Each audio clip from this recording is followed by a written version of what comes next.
Hey guys, and welcome to a new video by Film. And in this tutorial I'm going to be talking to you about recording acoustic guitar using only one microphone. Since in the last tutorial I covered how to record a guitar using two in the mid-side technique pattern, I had a comment asking to do a tutorial on how to record a guitar with one microphone, which for many of you watching is probably what you wanted. So, for this tutorial, I'm going to be using a small diaphragm condenser microphone, which I find is better for acoustic guitar, especially if it's going to be in a busy mix, because it doesn't capture as many of the low frequencies, so it's less work later on when you go to mix it. You can use a large diaphragm condenser, there's nothing saying you can't. Hell, you could even use a dynamic microphone if you wanted. You just won't get the clarity and the detail in the recording. The large diaphragm condensers will probably pick up a lot more of the bass frequencies than a small diaphragm condenser. That is an entire different tutorial on why that is. So, I have my small diaphragm condenser here, I have my guitar here, and I have my small diaphragm condenser microphone pointing at the 12th fret of my guitar, and it is about 3 foot away. That's pretty much standard for recording acoustic guitar. Now obviously you can play around with the mic position, you can have it above you, you can have it behind you pointing towards the mic, you can have it near the neck, you can have it near the bridge, but one thing I would suggest not to try is putting it in front of the sound horn, especially dead in front. You can have it at an angle, that's fine. The only problem is because of the proximity effect that microphones have, where as you get closer to the capsule, the more bass it's going to pick up. The more towards the sound hole you're going to get, you're going to have a recording that gets more and more, unmixable.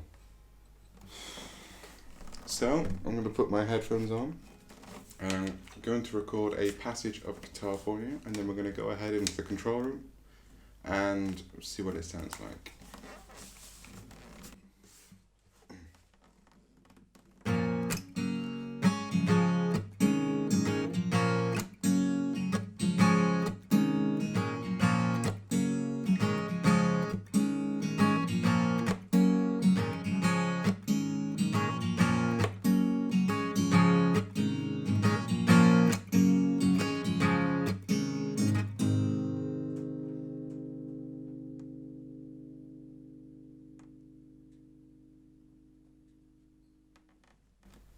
Okay, so that's a small passage of guitar recorded, and now I'm going to jump into the control room and show you what it sounds like.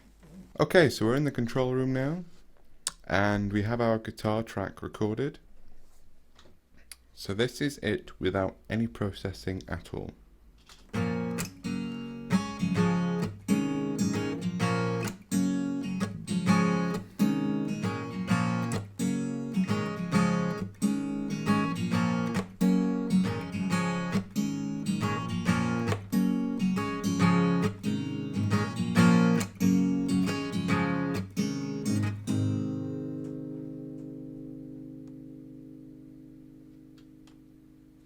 So you can hear that it's got a bit of both. It's got some of the warm bottom end to it, and it's also got some of the high clarity and detailed parts further up the neck.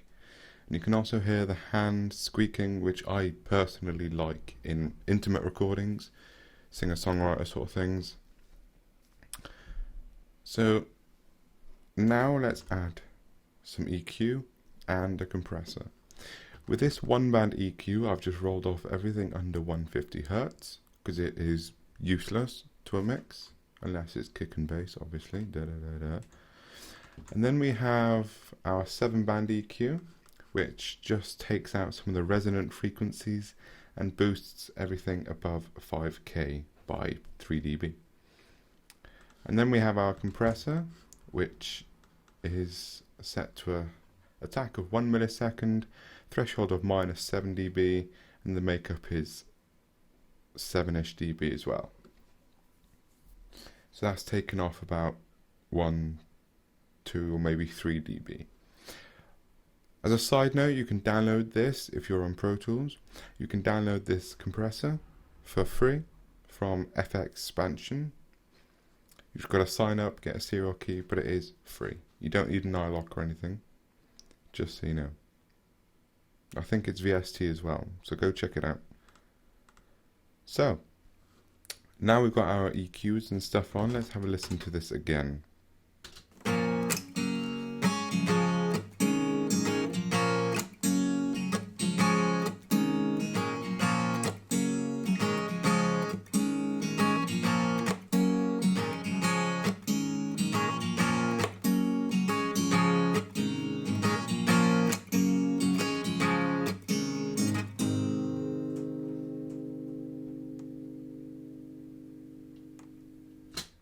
So it's not honking as much in your ears as it used to.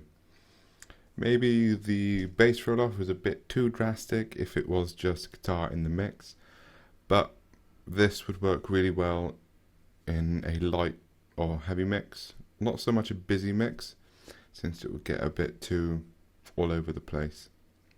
So, thanks for watching, that's it. I hope you've learned something, and I shall see you next time. Thank you for watching.